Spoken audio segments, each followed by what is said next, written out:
Hi, this is Terry from Fabric Junction in Sturgis, South Dakota. And I'm very excited to show you the fabric I'm working with today. Behind me you'll see the gray, and it actually has motorcycles and it says Sturgis, South Dakota.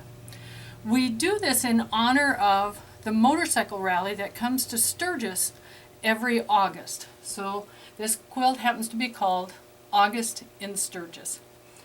The fabric is made for us, exclusive for our shop. And one of the things that we did this time is we actually had a flame printed to go with. We did it in two beautiful colorways, the charcoal, and the other colorway is navy. Here in the store, we also create our kits and we line up our pillowcases. Both of these are great items for that motorcycle enthusiast. But the quilt itself, if motorcycle is not your thing, it is a great quilt to use a very large print. And one of the things that you will do is when you get your large print, the pattern, which will be available on the website, will tell you to take that large print, your gorgeous motorcycle print, whatever it is you decide to work with, and measure so far from the selvage, give it a little clip, and rip it. Now, as long as the fabric you're working with is 100% cotton, it will rip straight. It's one of the beautiful things about working with 100% cotton. Once you have your sides ready, now we're going to do our column. And to do the column, you will have cut your pieces, a couple of rectangles, square, another rectangle. You'll have your large rectangle, which is your accent color flame that I'm working with. And we're going to convert our rectangle to trapezoids. Now, I like this particular pattern for this reason, is once I convert it to trapezoids, I'll show you a little section, I don't have to worry about lining it up real strong. I don't have to worry about nipping off my tips like you do with a pyramid. So it's very, very forgiving. So what I'd like you to do is take two of your pieces. In this one, I've started with my square, my rectangle. I'm using my corner clipper as my guide this time, so that I don't have to mark where I'm going to sew. So I line up my corner clipper and hold steady and cut. I'm going to have to cut it a second time. I think I've got a nick in the blade. And we're going to sew. Using the corner clipper, I already have my 1/4 inch seam allowance. So all I have to do is line it up on my machine. Don't pull, because that is a bias. And so, what I did, since I cut away such a large piece, as I was putting the quilt together, I actually went ahead and sewed these. So I have a stack of these half square triangles that I'm going to make into something else.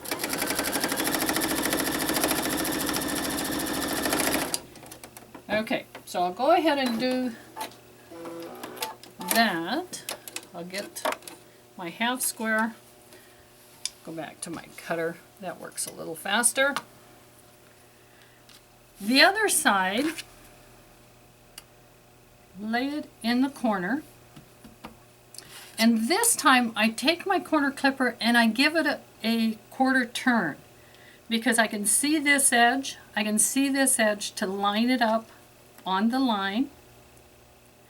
And I know the thing you want to watch for is to make sure that your angles are both going up to create your trapezoid, so that you don't end up creating something else. Whoops. Still have that one little spot I can feel. I have it cut. I go and I sew.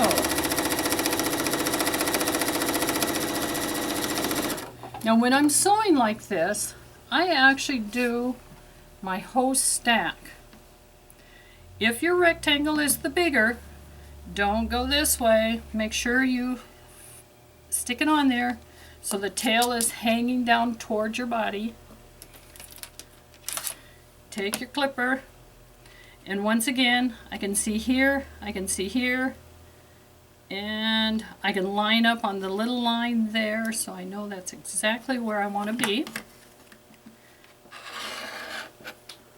Let's see if I got it up. There. And I take my next one, I line it up.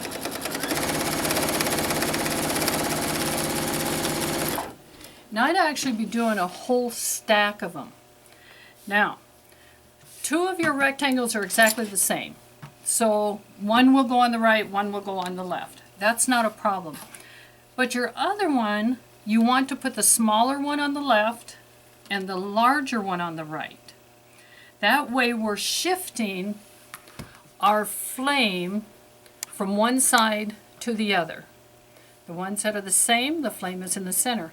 And then that'll create some movement to our column. So we'll line it up.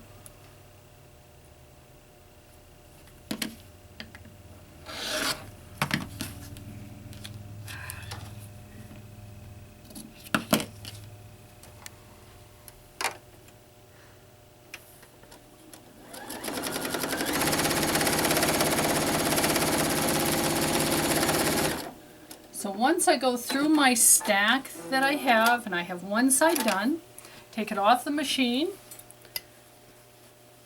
I separate them, and since I'm only doing one each, normally I'd have all of them lined up here. Okay, this one is ready. You get kind of the idea. Let's see, double check. This is the one that goes here. I'll do these real quick. Do a quarter turn on my tool. I can see I'm lined up here, here, and on that section. And there's that little nick. There we go. And so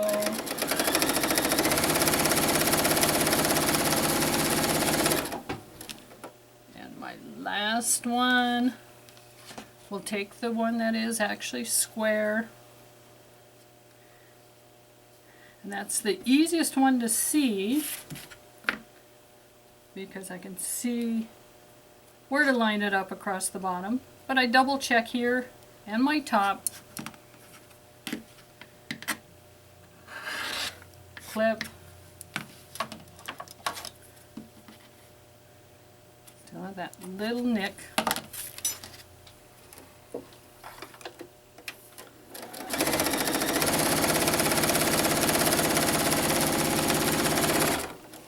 So now I have my pieces sewn. I will go over. Next step, of course, is to press. There we go.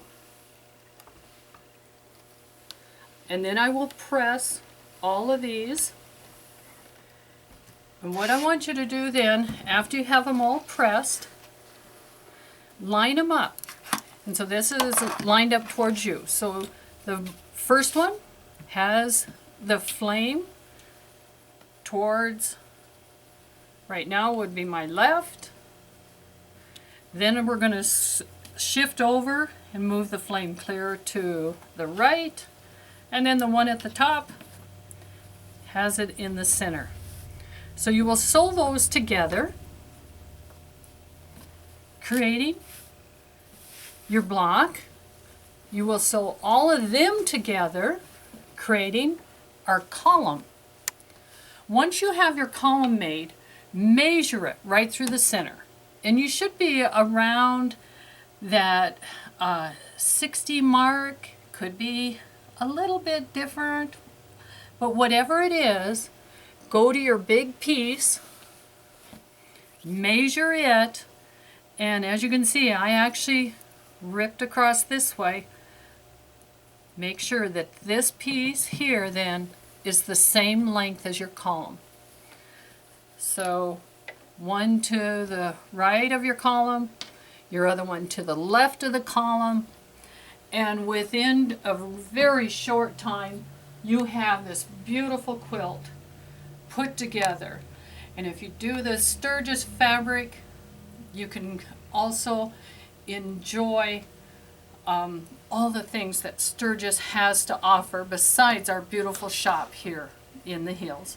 Thank you for watching, and I hope you enjoyed seeing our August in Sturgis and our exclusive fabrics that we have in our store.